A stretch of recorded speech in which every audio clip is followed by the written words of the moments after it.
Hello साथीहरु सबैलाई नमस्ते। आज चाहिँ मेरो बहिनी चाहिँ आउँदै हुनुहुन्छ, त्यसैले म खाना बनाउँदै छु। दाल भात तरकारी सबै पाइसक्यो, अहिले मासु बनाउँदै छु। एक डेक्ची छ यहाँ मासु, यति धौबा खायो चलाउन पनि मिलेको छैन के। हेर्नुस् साथीहरु,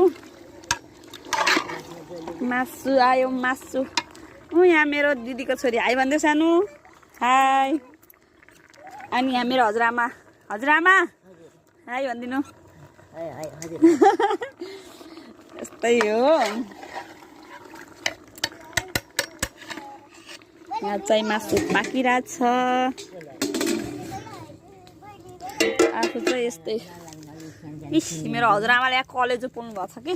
कलेजो पोलेको छैन।